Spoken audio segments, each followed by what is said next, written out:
to know the motor channel. Please like, share and subscribe. Thank you.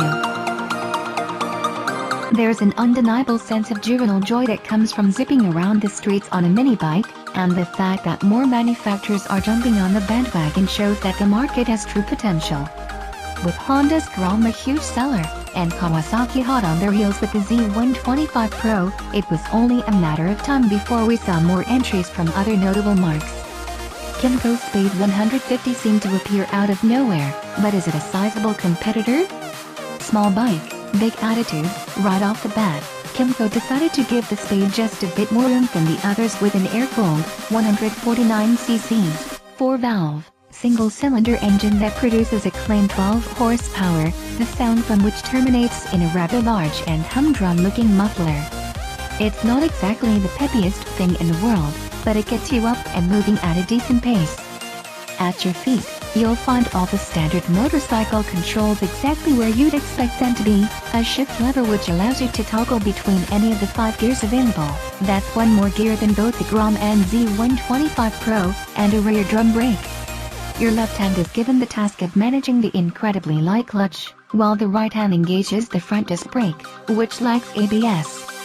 A simple gauge cluster sits just above the circular headlight, displaying engine RPM on an analog tachometer, and the speed readout on a digital screen.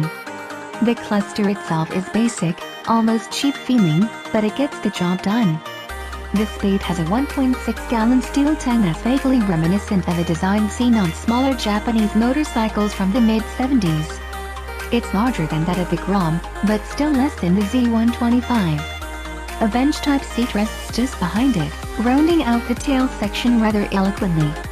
In keeping with the old-school appearance of the bike, a set of twin shocks, adjustable for preload, helps sort out rear-wheel travel, while a non-adjustable telescopic fork manages the front end, albeit without the aid of compression or rebound damping adjustments. A set of small, 12-inch rims mated to a pair of grippy tires means the Spade 150 won't fight your control inputs, however will be more susceptible to upsets from road inconsistencies. A cold and windy morning in Asheville, North Carolina served as the perfect backdrop to test out Kymco's new mini monster. With a promise that the Spade would be fun and inviting to newer riders, I threw a leg over the lowest in class 28-inch seat height, and immediately noticed the relaxed riding position, as well as the increased heft over the Grom Z125. Kymco claims the Spade's wet weight is 266.2 pounds. I didn't feel cramped at all on the minuscule machine, though I can see how larger riders might find the ergonomics constricting.